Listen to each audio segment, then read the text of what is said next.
končím. Dnešným dňom končím na tomto stavenisku. Tak poď si so mnou pozrieť, ako to prebiehalo.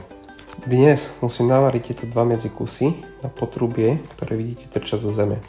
Potrubie je pod tlakom a je zatvorené len ventilom. Ako prvé som si do vašej obľúbenej šelky nasadil redukciu, ktorú si pomaly zaheftujem, navarím.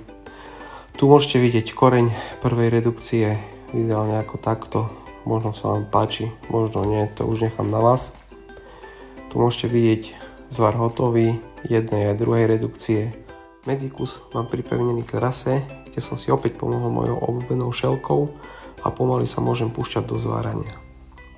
Tu už vidíte medzikus pevne privarený, hotový, čiže voda už by sa mohla pustiť kľudne do trasy. Ešte privariť druhý kus a môžem ísť pomaly na druhú stavbu. Druhý medzikus si pomaly centrujem. Bolo to trošku zložitejšie.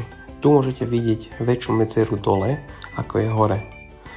A keďže kolega momentálne nebol pri mne, tak som si musel nejako poradiť sám.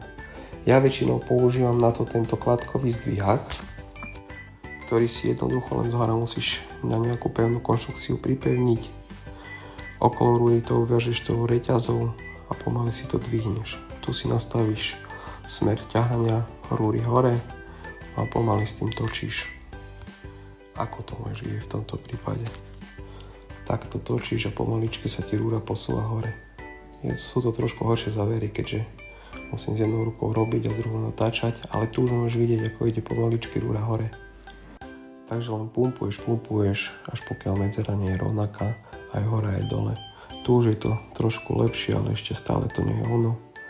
Čiže dopumpuješ, zrovnáš a ideš zase naheftovať, zavariť a posúvaš sa ďalej. Medzera je rovnomerná, presadenie nie sú žiadne, drôty na medzikusy sú hore, takisto drôty na trase sú hore, tak môžeme ísť pomaly heftovať, robiť koreň, kryciu a pokračovať. Rúra je naheftovaná a keďže som mal v minulom videu veľa odborníkov na korene, tak na tomto som si dal fakt záležať. Verím, že sa vám už bude páčiť a keď nie, tak asi skončím so zváraním. Tu ho máte v plnej kráse a keď sa vám neľúbi, tak ho môžete prísť olískať. Ešte koreň z vonkajšej strany. Rúru som si kľudne trošku vybočil, aby som mal priestor medzi rúrami, aby som tam vošiel a mohol pekne zvárať.